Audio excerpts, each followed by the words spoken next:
Yo! There we go. Hello, welcome to Grimdark Lunch, Yes, where normally we talk about 40K, indeed. and We're today still kind of. We're still kind we're of. still kind of talking about 40K today. But actually, we're going to talk about a lot of other games Yes. and what we think. We think 40K could learn a thing or two from some other game systems out there. There's always room for improvement. 40K. Don't take it the wrong way. Yeah. We're trying to be the best 40K you can be. Yeah, exactly. Just like the army ad. Be all you can be, 40K.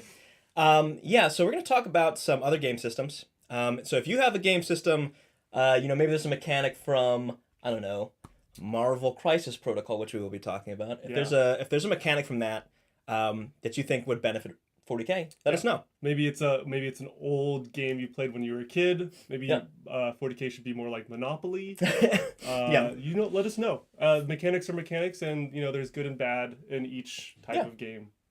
We should have more property in 40K to buy. Yes, I think. Yeah. More hotels. More hotels, more little dog in the top hat. Yeah. All right.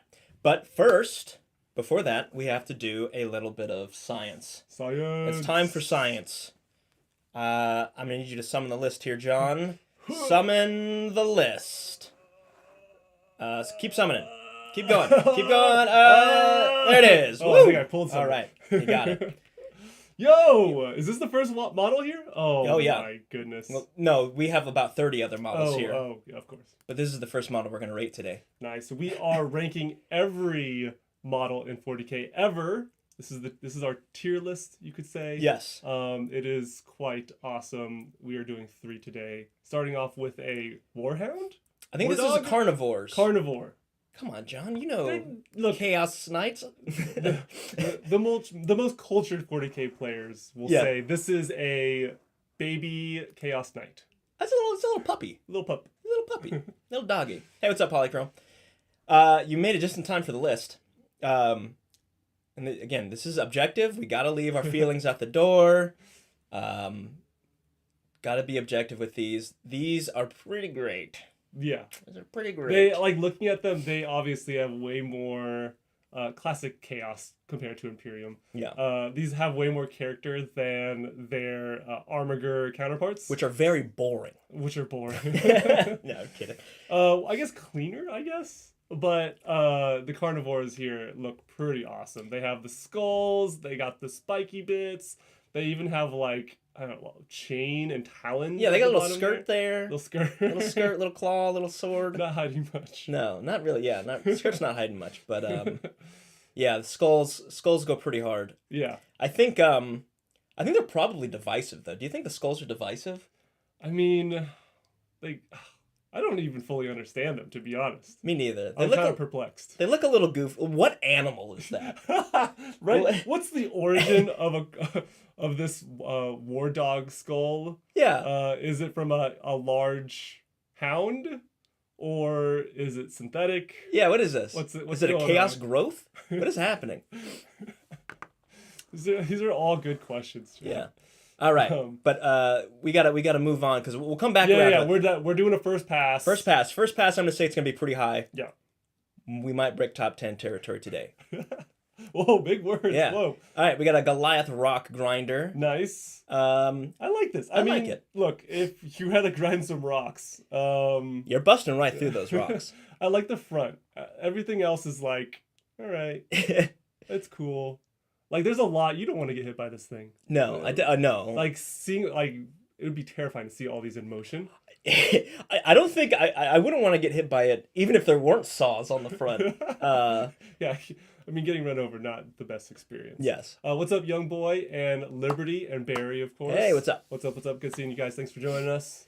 Yeah. If you guys have some games, if you have thoughts about other games that 40K could learn from, let us know. I don't think this is going to be low. I mean... But it's not going to be high. Look, it has style. You can fit... Apparently, you can fit a lot of dudes in this thing. Because there's 2 Gene Stealers on top. Our Gene Stealer cult guys on top. Could be interesting. I don't know. That's not my aesthetic. No, not really. It's a great conversion for orcs. Or Imperial Guard. That's how you know you're in good territory. When multiple other factions could steal your stuff and make it look good. Yeah. All right.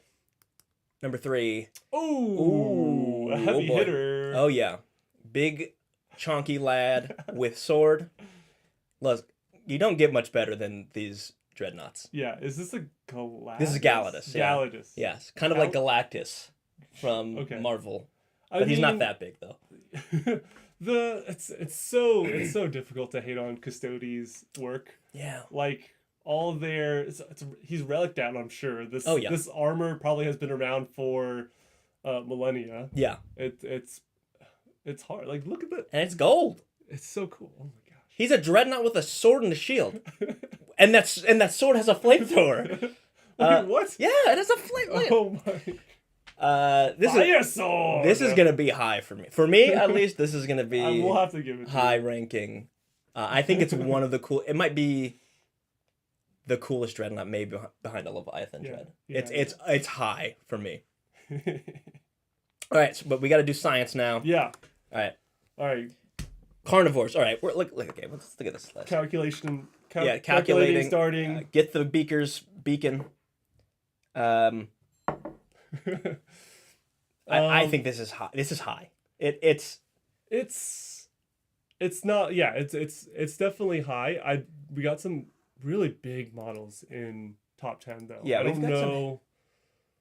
We have a Cursed Cultist. We have Kellamorph. Kellamorph is pretty cool. This is a cool model. It's a really cool model.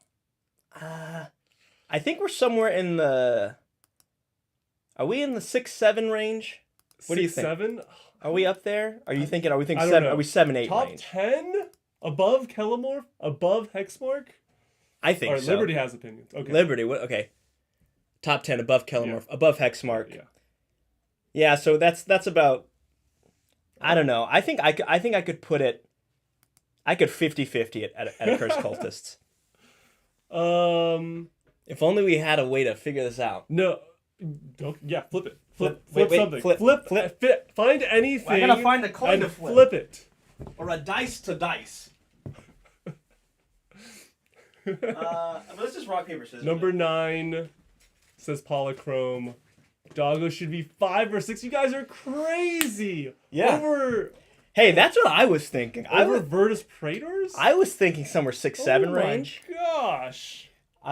Look, we're just gonna have to rock, paper, scissors. All right, we're gonna rock, paper, scissors. Okay. All right, I will. Best of one. It's one and done. One go. Okay, and then I am representing. What am I representing? You're gonna what? I don't know. What do you think? I'm representing. What do you think? I think a Cursed Cultist should be above the carnivore. So you're saying our new number 9. Our new number 9. All right, I'm saying our new number 8. So we're basically fighting for one spot. I hate this. All right, one and done. Okay, rock, paper, scissors, shoot. Rock, paper, scissors, shoot. Rock, paper, scissors, shoot. Oh, okay. Our new number. I'm pumped. New number. What did you say? Number 9. New number 9. That's how science is done, Dad. Did you guys see that? Yeah. That was clean. Carnivores. I'm gonna say Chaos Knight carnivores. Knight carnivore. Flip the table, Liberty. Yeah, I'm on it. It changed it to no. I'm spelling it carnivore with a K, like Mortal Kombat. There we go. Okay. Combat. Number 2. Not number 2. Our next number. It could be number 2. It could be number 2. No, it can't. It can't be number 2. All right, let's go ahead and scroll down here. Whoa. It ain't gonna be up there, boys. Let's keep going. Words from chat. Let's say somewhere in the. Is it cooler than Intercessors? Goliath Rock Grinder. I will say, really cool name. Goliaths are awesome. StarCraft reference. Really cool model. Really cool unit. Rock Grinder number 10. I thought Goliath was a reference to large dudes. Also large dudes, yes. And you get the pun, right? It's a Rock Grinder. Goliath. David and Goliath. Oh, wow. Okay. Rock, okay, you're right. You know? You're right. Maybe this is number 10. That's There's like some layers there. There's some layers, and they're being ground through. All right. Is it cooler than Intercessors? Yes. Yes. Everything is cooler than Intercessors. Is it cooler than a Rhino? Oh Man, I hate to say it, but yes. Okay, I kind of agree. Where's Lehman Russ? Lehman Russ is where he belongs, at the bottom. He's down here. Sorry, Barry. All right, I'm gonna say it's not as cool as Chaos Space Marines. Yeah, yeah. Is it cooler than Necron Warriors? No. It's It's close. Classic, yeah. It's close. I think it's just it's probably 20. Yeah, it's probably our new number 20. Yeah.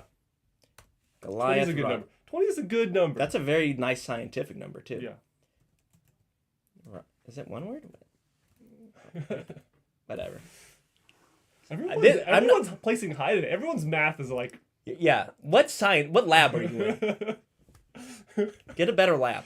You're like 100 degrees off in this maker. You're above boiling. You need to check your Bunsen burners, bud. All right. Now here's a real contender. Here's a real maybe number 10. Maybe better. Maybe better than 10. I think definitely breaks the top 10 chat. Oh, I mean, no one can. I can't. I don't even play Custodes, and I have. To it's. Well, is this the first faction that's gonna have two? No, orcs have multiple. Oh, okay, and then Chaos has multiple. Chaos also has multiple. Okay, so I mean, Custodes has to. Yeah. Has to match. We gotta rep the Imperial. Yeah, obviously.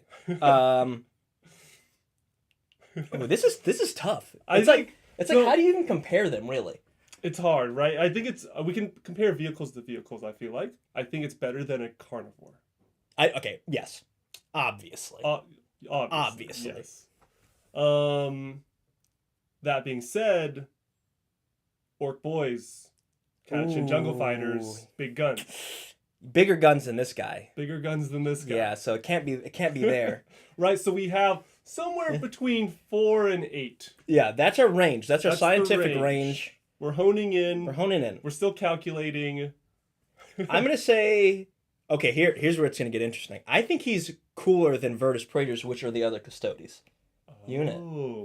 If I'm looking at these two models, a jet bike and a big dreadnought sword flamethrower shield combo, they're on the same team. So like, what would you rather take? Who do you want by your side? Yeah, against Abaddon, you know. I like easily number 6. Our new number 6. I don't think he's cooler than Snickrot. Snickrot is a hard game. Snickrot is very cool, but this guy is, he's not as cool as a sneaky orc. This is Contemptor Galatus, right? Is it Galatus? Oh man, Galatus Dreadnought. Chat. I don't know if I'm just put Galatus. We know they know what we mean. Galactus Dreadnought. Well, Liberty, Bladeguard veterans are better than Abaddon. Bladeguard vets were innovative for the time. Yes, they've earned their spot. Indeed. All right. Well, science is done. That was exciting. 2 new top 10s. We're getting heavy hitters. That was pretty generous. Yeah. In a lot of ways today. I'm gonna have to next week. We're gonna have to start rounding out the bottom of this list. This what is our bottom right now? Our list is getting pretty large. Yeah. Ooh. We're in the 30s. We're gonna have to look at these Elder Guardians off of probation next time. Next time. Dude, Elders are good. Are they still winning most games? Are good. they still top of the pile? Yeah, not as much as they were before, but I think they're like 58 or something, 57, which is still like far above. Thank you, Liberty Fires. Was that given out of spite? we basically said that he was wrong about Bladeguard veterans. I'm not going to change my mind just because you're giving us memberships, but thank you. That really helps the channel out. Liberty, we appreciate the help with. We appreciate the scientific grant. I'm still going to do my research in the way I want to. All right. Let's do a quick hit on Warhammer community. Yeah. Look, there was a cool AOS model that got shown off, but that has nothing to do with us. Yeah. Very cool AOS model. If you haven't checked it out, check it out, of course. Cool guy with cool wig. Yeah. Really messed up wig. Hey, you know who said Storm Surge was 32? That was Brett, so. Brett, I'm pretty sure Brett said that. Brett's a specialist too. Like he's a specialist in the. He's a Tau specialist, so yeah. I gotta take his word for it. What is this model, Cire? This is What's going on here? This is a Horus Heresy. Yeah. Look, hey, GW figured out that other people participated in the Horus Heresy. Uh-huh. So it's not just Imperial Fist and Sons of Horus, so that's exciting. Yeah. Turns out they read one of those 70 books and said, oh yeah, there's other guys, isn't there? So yeah, cool model. It's a librarian. Yeah. Stormseer. Oh, okay. I'm putting it together. It's a White Scar Stormseer. Yeah. Um, He goes to the library. interesting. I love the art style. Yeah. And like aesthetic of like, hey, I'm nomadic, I'm tribal, but also I'm still a space marine. I gotta represent. Yeah. It's very cool. I like the studded leather on the thighs. Oh yeah, studded leather on his little cape there. You still see like a rendition of like purity seals almost off the shoulders, and of course like a lot of bone and feather. Yeah, I was gonna say, is that a carnivore skull? It looks like a baby chaos carnivore skull. Oh my gosh. Anyway, that's all we're gonna hit on today, because cool. Yeah. today we are talking about our topic, which is this: what can 40K learn from other game systems? So look, if you are the type of person who has played other games like Malifaux, that's kind of a blind spot for us. We've never played Malifaux, but if there's a game mechanic from there you want to talk about, let us know in the chat.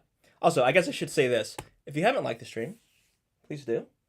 It helps us greatly, and we appreciate it a ton. Yes. And if you want to help us out, you can donate and, give us a science grant. We appreciate those as well. But, again, the main topic today is going to be other game systems. What can 40K learn from those game systems? Oops. And I guess before we really get into that, we kind of have to talk about, what do we want 40K to even be? Because I think... that's the big thing, we may not even have the same idea.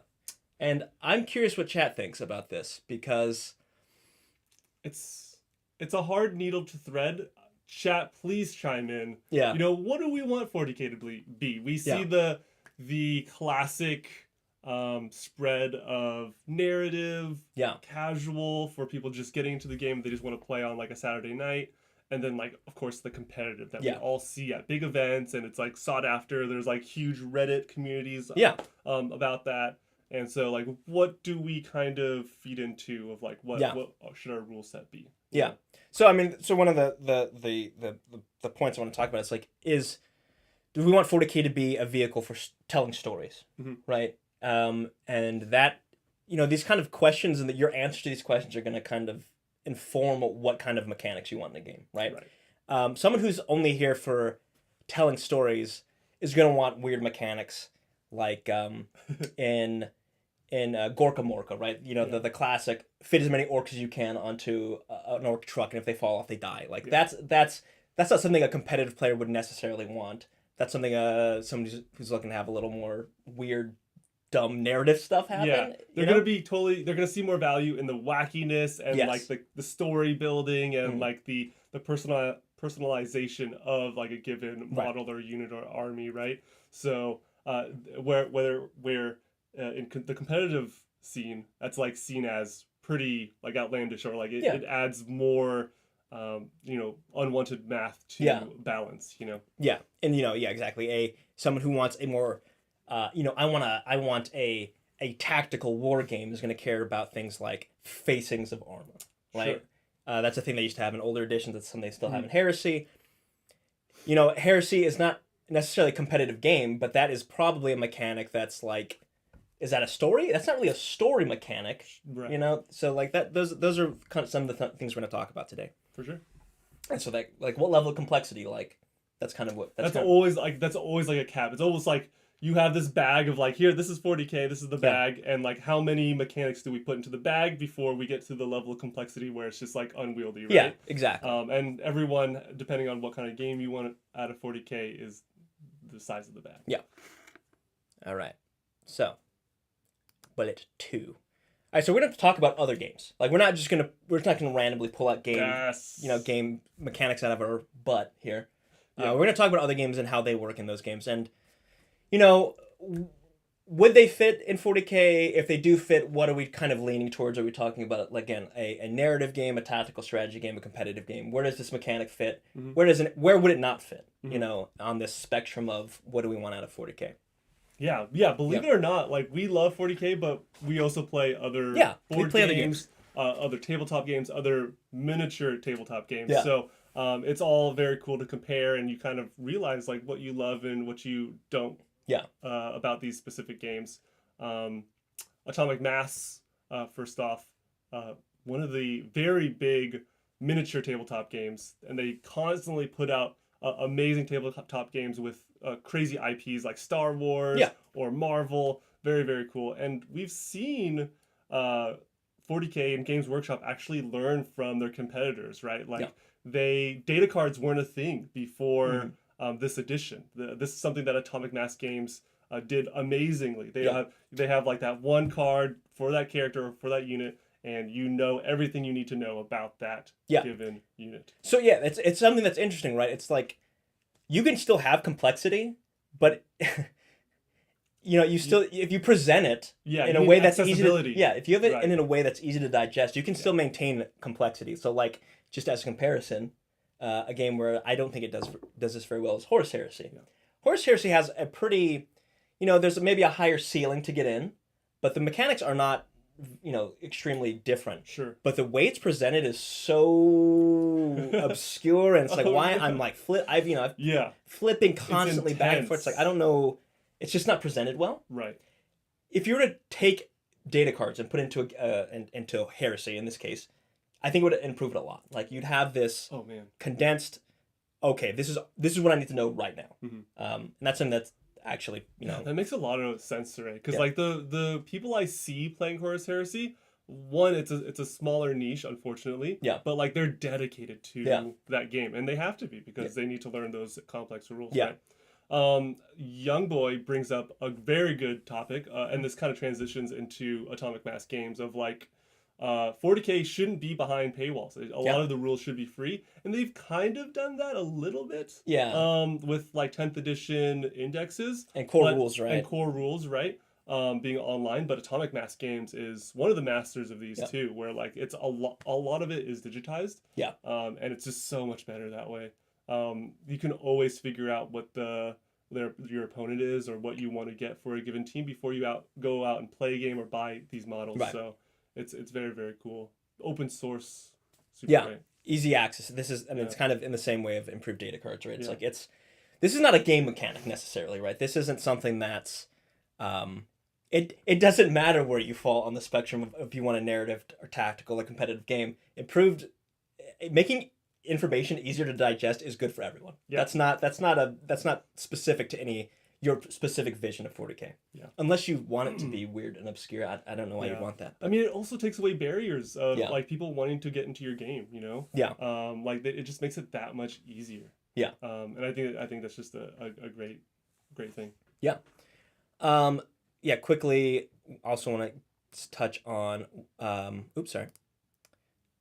specialized dice. So we both thought of this. But I think we thought of them in different ways. So I'll let you go first. Okay. So Marvel Crisis Protocol, Atomic Mass Games, Star Wars Legion. We're seeing it with Shatterpoint now. This is what Atomic Mass Games is known for. They have amazing balance. That's something that they perfected over the course of many, many years of making tabletop games. And that's because whatever new game they're coming out with, whatever tabletop game they're coming out with, it's literally the same game in a sense of like the dice you're rolling. It's like a specialized dice of specific symbols on it. There's like hit, miss. There's like a wild or like a crit symbol on it, and then you roll it. And it's the same odds. There's like a few types of dice, renditions of the same dice with different symbols as games progress, but like it's the same concept. And they can keep it controlled because they make the dice. And so they have it kind of wired down to like a certain balancing of it. It's also really good from like a company perspective of like, hey, now all people don't need to buy D6s and spend money on D6s, but they have to come to us to buy our dice, right? So it's a great I don't know, business model. Yeah, and they, Sleeping Pill just brought up like specialized dice are nice, but like maybe people don't have access to them. That's another that's thing. true. Yeah. But GW has specialized dice for their other games, right? Sure. So they have, if you look at Underworlds, they have specialized. They've managed to make specialized dice. Yeah, you would probably have to start packaging them in starter sets, but that's just this is also not a real thing, right? This is something we think could work in 40K. Yeah, I mean, there's definitely pros and cons, right? Like D6s are very accessible. Yeah, These everyone's other got D6s. Yeah, the specialized dice you have to again go to Etsy or go to the Atomic Mass Games or something, right? Or buy them from GW, which they're not going to be cheap, right, as we've seen from their previous dice sets. Exactly. That being said, I feel like you never use over, like for these Atomic Mass games. Yeah. You never use over like 10 to 12 dice. Right. So it's not like 40K where you're rolling a ton, which is again pros and cons. Yeah. Yeah. Good Good shout though. Yeah. Sleeping Pill. I think I'm gonna touch. I think I end up touching on mine a little bit later. Let me just double check. Nope. Okay. So what I was thinking, bolt action, is something that someone actually brought up in the Q&A is initiative dice. So the way that this works in bolt action, and again, I want to enter. This may not work in 40K, but one of my big problems with 40K is that the you go I go. Yeah. It feels like you can go an hour without doing anything. You're just sitting at a table. That's not very engaging. Right. What bolt action does is, for every unit on the table, you've got your 2 squads of intercessors, your 2 rhinos, whatever. So you've got 4 units, right? You throw 4 dice in a bag. Your opponent has their 6 units, right? They throw their 6 dice in the bag. Shake it up, and then each turn, someone draws out a dice, and whatever dice is drawn out, that's who goes. Right. Completely random. Of course, you can kind of tilt the odds in your favor by having more dice in the bag, but it's kind of true random. You can go 4 times in a row if you have 4 dice in the bag, or you can go. Yeah, they do have a mechanic where it's like you can't go more than 3 times. But, sure. A cap. Yeah, there's a cap to it, but it keeps you engaged, right? It's like it's not going to be like, all right, well, I'll just sit here and wait for you to tell me when you're done. It's more tactical than strategical almost, right? Where you're like, you have to be on the edge of your seat, ready to pivot to anything, rather than like, oh, I know what's going to happen. Like, I'm going to play the next 30 minutes of my turn, and it's my turn. Like, it's only me. It's only me. Yeah. I'm just interacting with myself. So. Yeah. And Polychrome said, he wants it to be faster. Would this make it faster? Probably not. This would probably not make the game faster, but I think it would be more engaging. You would be involved in more of the game. You'd get more gameplay out of your time, Yeah. Maybe that means scaling the game down. I don't know. A big part of 40K is the big, there's a reason we play 40K, not Kill Team. We play AOS, not Warcry, right? There's the appeal of 40K is the scale, at least part of it. So right, the war game aspect. Yeah, this is something that may not work, but I'm sure GW tests it and they try these things out. But this is something in my idealized version would be. That's a good idea. Yeah, that's cool. Yeah, great mechanic. Yeah, love it. All right, bullet 3. Okay. Marvel Crisis Protocol, environmental destruction. So I've never played MCP. Yeah, this sounds fun to me. So this is very cool. Another Atomic Mass game. I mean, I love their games. The Marvel Crisis Protocol. You start off with a whole city worth of terrain, and in just like 40K, you have terrain that's a big part of the game, but you can't really interact with it. You can be near it, you can be behind it to be hidden, in it to have cover. But other than that, you're not really. Sometimes you'll have big knights that just have to like lumber around this small, tiny little building to get to this like one space marine. Turns out this one little pillar of concrete is just stopping this gigantic. Me. But no, like if the Hulk wants to get to Iron Man, he picks up the building and just throws it at him. Throws the whole building. Doesn't run through it. Picks it up. Okay. And it's like a huge thing. It's not like a game deciding thing where like, he threw more buildings than I did, and it's more of like, I'm near a building, I have a free action, sure, why not chuck it? Why not chuck the building? Or it's not all the time buildings. Most of the Yeah. time it's just like a mailbox or a Yeah. phone booth or something. But it's a cool little tidbit to just chip some damage off and, Right. and get some obstacles out of the way. And terrain is a big part of mini wargaming, so I think it's a cool mechanic. Something that we don't really see so much in 40K. It's been touched on with like Imperial Fist being able to shoot, Yeah. or get like modifiers to shoot buildings, I think. But Yeah. destructible buildings aren't really in competitive 40K. Yeah. It's sometimes in narrative, depending on the mission, I think. Yeah. It's just not really brought up very much. Even if it is a rule set in the game. Yeah. You know, something that was, I didn't add this to the list, but I think with environmental destruction, an interesting mechanic would be what they do in AOS, which is a free building or free, you know, yes, free piece of terrain. I would love that in 40K. Yeah. Oh my gosh, that would be so cool. Yeah, that's something I think they should have. Can you destroy those? Maybe in AOS. Yeah. That's a good question. I don't actually know. I know you can obviously destroy buildings in 40K. Yeah. But there are also non-destructible buildings in 40K. Yeah, right. They don't seem to have put as much thought of it, that much thought into it because into it. Yeah, would Warhammer. be. Yeah, come on, 40K, figure it out. Yeah. Okay. Cool. Sweet. I just want to do a quick look at what people are saying. Yeah. Yeah. Polychrome says he wants to be able to play five games in a single day tournament. Dude. So that's okay. Yeah, that's rough. I wonder, should the game? Okay, Polychrome. I want you to. Would you be willing to go to a smaller game? Right. You know how important is the spectacle of 40K, because that's what we were talking about earlier, right? Like we want to see all these big units and models on the table, but I mean there's going to be that trade-off. So where do you think, are you willing to give up? Would you rather give up complexity or for you know, to be able to play more? Like what I'm curious what you would do. Yeah. And if there's a specific game system you can point to, that would also be great. Like imagine that like in a lot of esports games, like there may be like an hour rounds at most. Yeah.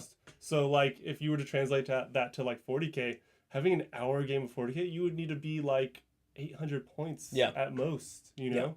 You'll really have to scale down the game, which Herder helps balance in some ways. So yeah, I wonder if there's a way you get around it. I wonder if you could do something like,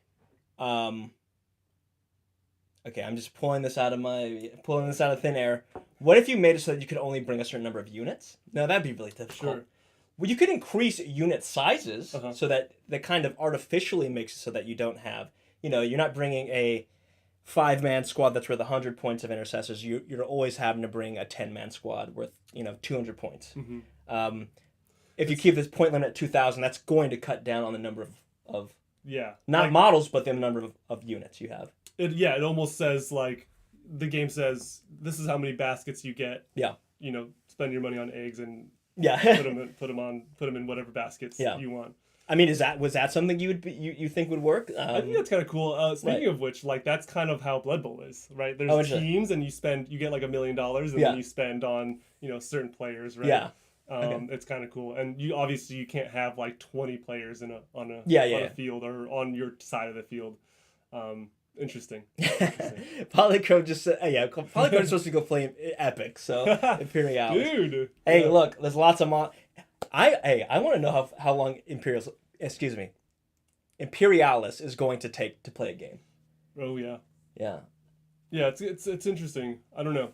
I guess have they even they haven't showed much of the rules off yet. I know they showed some points values, sort of. No, yeah, I guess I would assume it's faster, but I don't know. There's always the learning curve. It's going to be always slower in the beginning as people learn the game. I don't know. Yeah, I mean, some other Youngbo pointing out, you know, maybe GW should have, you know, specifically balanced for smaller size games to 1,000 points. 1,000 points would probably look somewhere in the range of Legion, right? Yeah. Yeah, in terms of models on table. I think so. Yeah, Legion still feels. I mean, to me, still feels like a big skirmish game, but the model count is much less. Interesting. For sure. Well, about 1,000 points. Yeah. There's a game called F28 that does battle in about halftime. Well, we'll have to check. I'm not familiar with. We'll have to check it out. Cool. All right. Just I want to do my quick reminder. If you haven't, 'cause there's a couple people looking like they popped in. If you haven't liked the stream, we'd appreciate it. And if you want to support the channel, you can super chat us or gift memberships, whatever you prefer. It does help us out, and we appreciate it. I'm gonna check out this Q&A real quick though.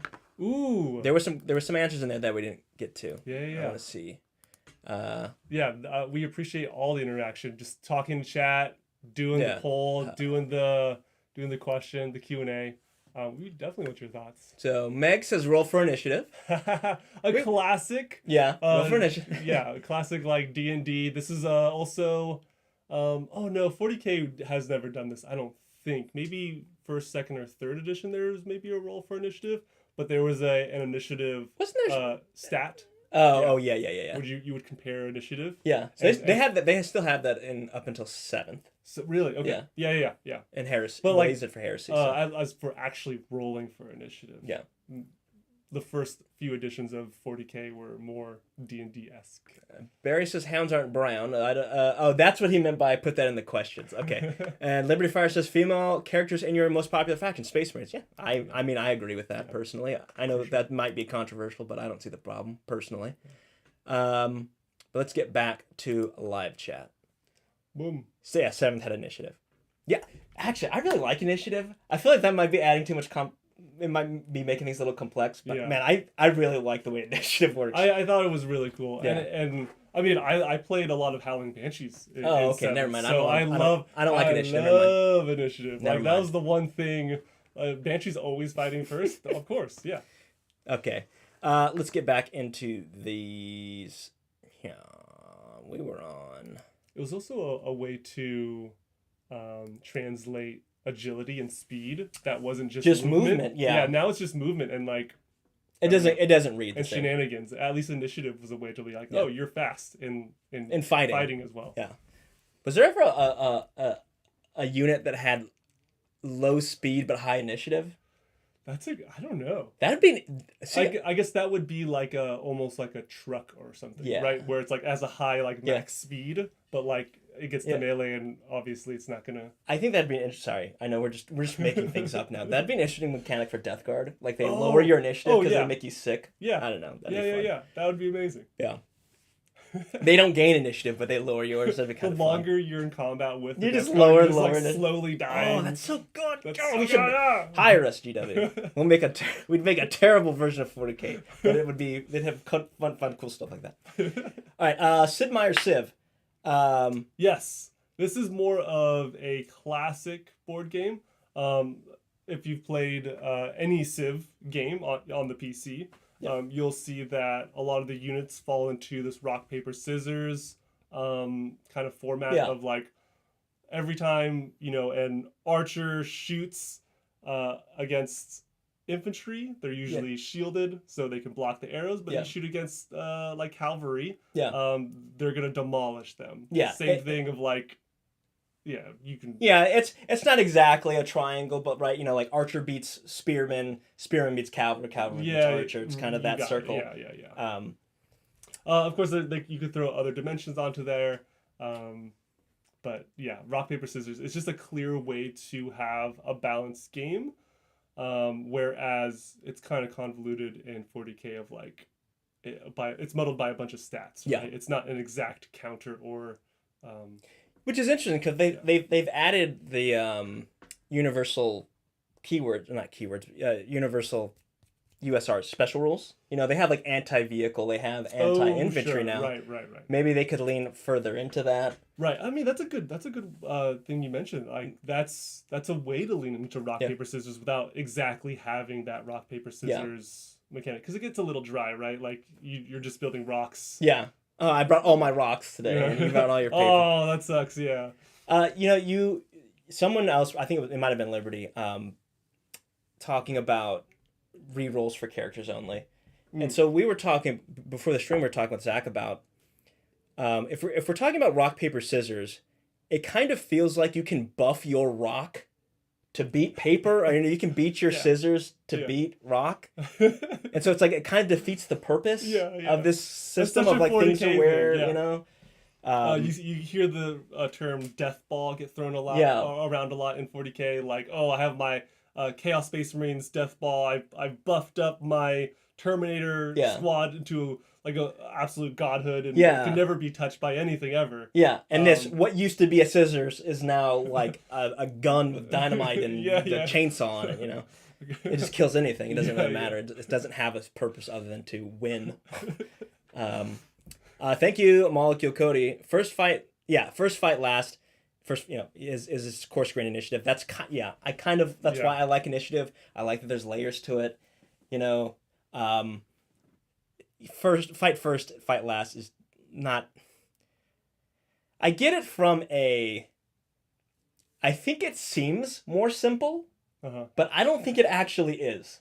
Definitely not in the first rendition of Fight First, Fight Last, because then it was like... Wait, hold on. Then we have to compare, and there's also alternating. Yeah. There's double Fight First, double Fight Last, and then you compare you have to do some math and stuff. Whereas the initiative stat was just like, oh, what's your initiative? What's my initiative? I have 3 7s. You have a 6, 7, and an 8. Okay, cool. Go with your 8. Or it's just like, all right, everyone who has initiative 10, fight now. Everyone who has initiative 9, fight now. 8, fight now. 7, and you go down. That's also interesting because there's a mechanic in there where you both have the same initiative, where you both fight at the same time, but you don't remove models. Yes. Which is like super cool. That's so funny because I was just thinking that too. Yeah. Whereas like, of course, like it's not like everyone stabs all at one in one motion. Yeah. And then like, oh, I didn't get to stab. I didn't get to...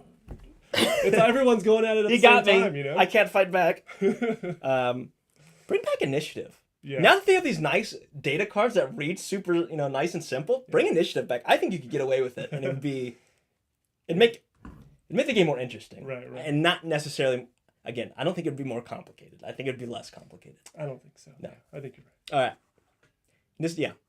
Just make it so there's only like 3 initiatives. You have 3, 2, 1. See, if they want to make it simple, they can make it seem more simple. It's not actually, but right. All right. Scissors beats paper. Scissors also beats rock until rock is level 50. Yeah, exactly. Right. It's like the whole point in having this like system of of this beats this beats this gets completely blown out of the water when I can reroll everything, so it doesn't matter.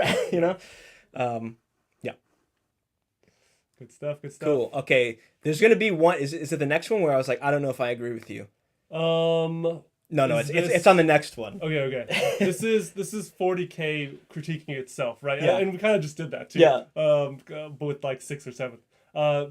3rd edition though had a lot of secrets. So mostly the lictor in comparison. The lictor used to you would like write down what building he was in or what terrain he was in. And then your opponent couldn't know. Like you would fold it up, you would hide it, you won't touch it because so you don't like get accused of cheating.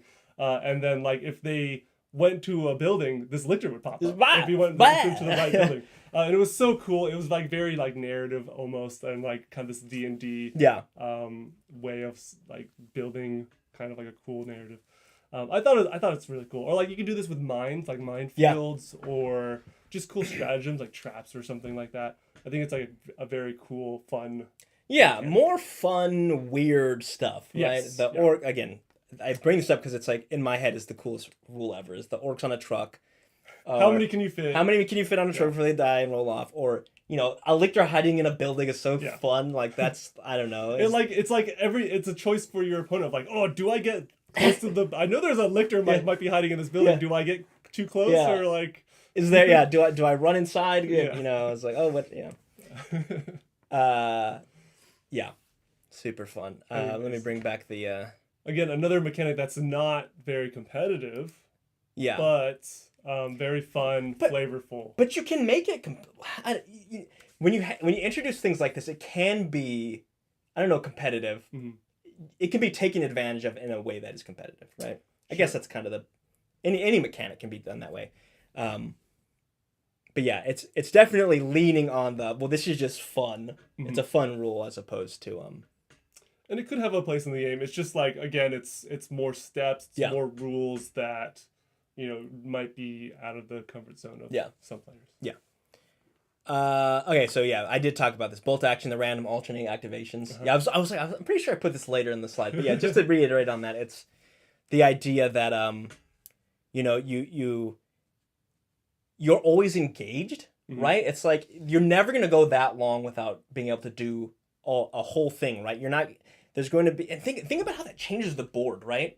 You know, it's not like you're moving in a wave, right? Yeah. You're not moving your whole army in a big, pushing it across the table with your like, ruler or whatever, right? Just to, you have some units striking out it, and I don't know, it's just that keeping your attention Right. on the game as Right. opposed to just No, like, you make a play good point. Like in somewhere 40K, like huge changes, sweeping changes, round after round. Yeah. After you go, you're going with 2,000 points of your army, your whole army, and you're totally redoing the board. Yeah. In a given round. Whereas you're with alternating activations, you're kind of slowly building the state of the board. And I think it's very cool, and it's very balancing in a way too. Yeah. Maybe not the random part. Yeah. But alternating activations in general, it's just like, cool. I didn't get like one shotted with Yeah. your whole army. Right. I get a There's chance to pivot and There's no alpha strike, right? Right. It's There's like, no alpha strike. Exactly. which is like one of the problems that's kind of plagued 40K for the past few editions. Yeah. Well, every edition really is yeah. Very cool. Make it happen, GW. Come on, make it happen. This is the list. Yeah, This come is on, the guys. list. Make it happen. Completely change the game. All right. Amazing. Age of Sigmar. So this was something that Zach told us because Yes. he just busted in the room and said, "Hey, you should." Do... No, I'm just kidding. We asked him. You guys are writing GW? Oh, let me get hold in on. Let me get in hold on on now. I think I spelled heresy wrong and I didn't fix it. That's all right. Heresy. Boom. Fixed.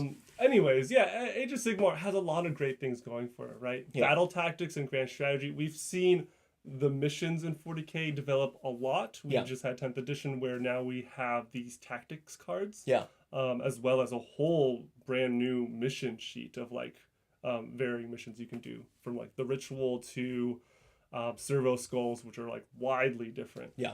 Age of Sigmar has a good way of keeping this cool thematic narrative of like, this is my grand strategy, this is what I'm trying to achieve, these are my unique battle tactics. Sometimes they're not unique, there's generic ones as well, but this is my flavor, and it's balancing in a way as well. Whereas, instead of like a dry kill more, kill less, hold more, hold less type of thing. Yeah, and I like that this is something that's kind of the grand strategy thing. It's like, it's nice to have an overall game plan built into your strategy, which is fun. Totally. Horus Heresy reactions. This is something I put in. We kind of have this in 40K. A little bit, right? Kind of. Yeah. But if you know Horus Heresy, so you'll get you have a limited number of reactions. You get one reaction per phase. But depending on warlord traits, you can get one extra reaction. Mm-hmm. Okay, this is where Horus Heresy have a knock against it. And there's also a bunch of other ways to get other reactions, which is kind of confusing, and I wish they would just not do that. But the basics is, you have one reaction per turn or per phase in your enemy's turn. So every turn that your enemy or your opponent is moving, you're able to do at least one thing, if you want, potentially two. And I don't know. The reason I brought up the alternating activations was because I feel like it's easy to not be involved in the game for extended periods of time. Mm-hmm. So, if someone's going slow, you can go 45 minutes without doing anything. Right. You're just like, waiting. You want a coffee? Yeah. I'm going to go to Starbucks Yeah, real quick. that's not fun. And if we're complaining about the game being 3 hours. You're only playing like an hour and a half. Exactly. If I'm only playing for like, an hour of it, like, it seems terrible. But 3 hours of I'm going back and forth, it's a lot more fun. Again, maybe we still want to cut down that 3 hour time limit, but at least I'm getting more play per minute, that's like kind of interesting. Right. That's where alternating activations really shines. Yeah. But like a reactions is a good way to it's a good like cross. Yeah. If you're not middle ground. If you're not gonna go the full alternating activations, I think it's actually ban augury. Thank you, Tim. What is that? Why is that? Why do you say we can only do one reaction per turn and then you just throw in a bunch of other stuff? Oh no. Yeah. Anyway. That's great. Yeah, I mean, Overwatch is kind of the 40k way of doing it, but it's not perfect. It's definitely not. There's even like units that can't even Overwatch. Where are the other reactions as well? Yeah.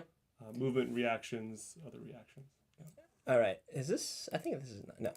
I think we did skip one because there was one where I did not agree with you. This we one. Might have. Oh, did we? We skipped Blood Bowl. We totally skipped Blood Bowl. Yeah. All right. I disagree with this one, John. Grid movement. I understand where you're coming from. I disagree. Look, Blood Bowl. It's known for its wackiness. Yes. But grid movement is something that I feel like it has going for it. And what's the major complaint in 40k? You're getting done with a 40k game, a competitive 40k game, and you're not feeling quite too well of how the other opponent might have moved their model. Sometimes you see people over moving. Maybe they're under moving. Maybe they're cheating around corners. Yeah. No one knows how to move Chaos Knights or Imperial Knights. Especially when you can't destroy the buildings. Yeah, especially when you can't destroy buildings. There's no perfect way. Everyone's going to have a way to complain. So grid movement just takes all that out. Blood Bowl is not the only grid movement game, but that's an example of it, where there's hexes or squares where you can just use to move. No one needs a measuring tape now. You can throw those measuring tapes away. Grid movement just locks everything in and just makes everything more simple. Yes. Boom. I disagree. That's all. That's all I'm going to say. That's dumb, John. You're dumb. You're wow. dumb. That was dumb. so That's dumb. It. Argument over. Wow. You way to ruin this whole conversation. No, I'm kidding. You did bring up a good point, though. It's like, okay, maybe you don't have hexes, but you have pre-measured devices. Right. Which, we like those little... The 3-inch, 1-inch, the thing they use to kill team now, right? Yeah. Are you sure you just don't want to play kill team? You keep saying things, and I'm like, I think you should just play kill team. Like the smaller games, like alternating activations. Yeah, special dice. I think I have the game for you. Well, Games Workshop is just like, what? Hey, it's right here. It's right here. Right. We made it. But yeah, they have like the pre-measured dice. Now they went the weird route and decided that square, triangles, whatever. Oh yeah. Which is like, okay, come on, you're so close to getting it right on, but and then they just throw an extra top spin on it. Yeah, yeah. All models should be on circle bases, and there's no pivot shenanigans. Oh, I see what you're saying. So like no knights who have those like weird and like flying oval. Yeah. We didn't even talk about flying stuff. That's a whole other can of worms. That's a whole other thing. What's 180 degrees? I don't know, man. That doesn't look like 180. How did you make a U? Yeah. Hold on, let me bust with the protractor. Yeah. That's what's coming next. Is they're gonna start adding protractors and the little sextant thing where you like check the. Yeah.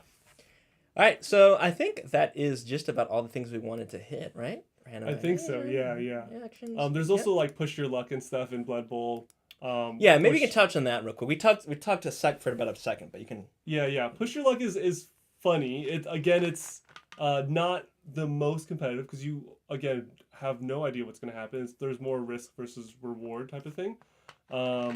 In Blood Bowl, this is translated to like passing the ball, catching the ball, running, not tripping, dodging other players, right? So Lindsay and I just actually played Blood Bowl the other day, and the way I scored points was like this crazy thing to look back on, where like my linebacker grabbed the ball. Of course, I need to pick the ball up when it's raining, so I'm rolling like a 3-up. And then I have to pass the ball, another 3-up, and the other person has to, catch it, which is another 3-up. And then I had to dodge across all of these other linebackers, which are huge lizard men. Right. And they're like 2-up, 2-up, 2-up until I can finally clear them all. And then finally, I have to run to the end zone to score that point without tripping. Excuse me. Which is just don't roll a 1 as I push a little further. So it's just thinking back like, I just rolled like 5 2-ups and a couple 3-ups and a 4-up and a 5-up, and I scored a point. That's crazy. Yeah. And that's like that's how you score victory points. Yeah. You gotta like play those push your luck type of push your luck. Yeah, I don't know how I'm trying to think how you would convert that into 40K. Is it like I guess I can see it work with like orcs. Yeah. It's like I mean that's just orcs. That's just the orcs. Like I'm gonna roll 1,000 dice. And but I'm hitting on like 6s. Or like plasma guns. Like you shoot one. Okay. You're gonna shoot it again. It might overheat. Just keep shooting. I don't know. There's a lot of like deadly demise units too. Yeah. Maybe in like Death Guard and stuff where they explode easier and for more. Knights as well where you explode in their back line and it's kind of cool. Those are kind of like push your luck things where you can you can do some fun stuff. I think it's really cool. Cool. But again, not the most competitive. Not the most competitive, but fun. I guess we never decided where we sit on the spectrum of purely for fun, purely for. I don't think either of us are purely competitive. There's a whole conversation to be had about how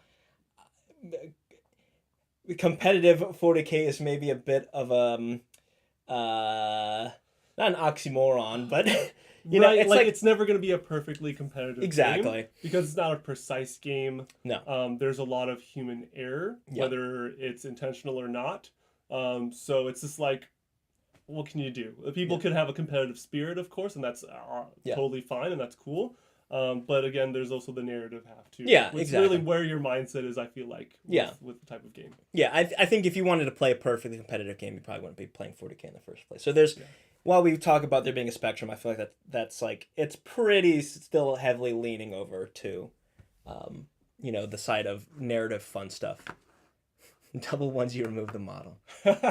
Oh yeah, and there's like there's straight up like people dying in Blood Bowl too. Yeah. Like you roll the one to like go that extra like a box. Yeah. And he trips and he falls and he drops the ball. The ball shoots like crazy random. Like, you roll a D8 and it just flies away. D6. And then you have a chance of failing your save and then getting injured. One of the injury rolls is like death. Oh, good. So it's just like, it's amazing. It's amazing. Oh my gosh, there's so many other things. We didn't talk about Necromunda. Oh my god, there's so many. Wow. There's a lot of stuff. There's a lot of tabletop games. Yeah, it turns out. I didn't know this, but there's more games than 40K. Who knew that? All right. But, as it stands, there's a lot of great games out there. Don't just play 40K or AOS. Experiment. Yeah. Try other games. See what is cool and fun about those games. Yeah. And try to, expand on it. Yeah. Cool.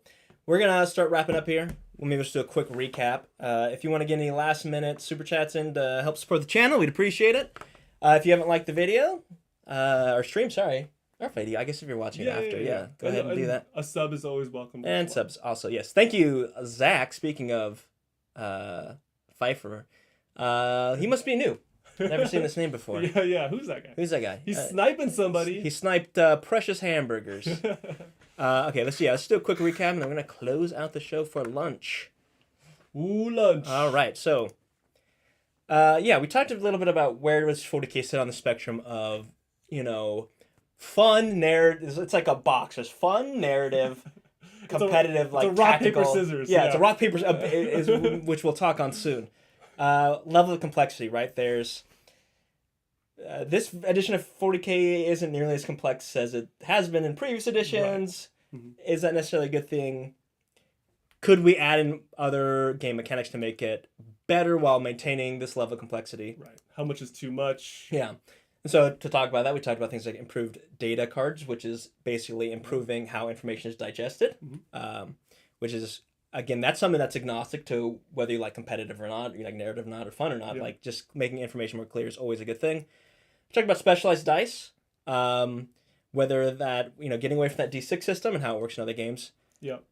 Could potentially work for 40K, but... Right, helps with balance, standardizes the game. Yeah. D6s, very accessible. Everyone has D6, but specialized dice, you do have to go directly to the manufacturer to buy those. Yeah.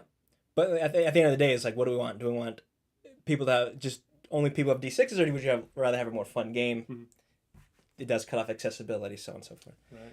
Environmental destruction. Hey, look, I think they should just add it. I don't think that's something that... a great addition to the game. Again, it's more rules. Yeah. You don't want too much rule bloat, but a great mechanic. Terrain is a huge part of mini wargaming, so why not utilize it in all its glory? The third character on the table, the third opponent. Yeah. Blood Bowl.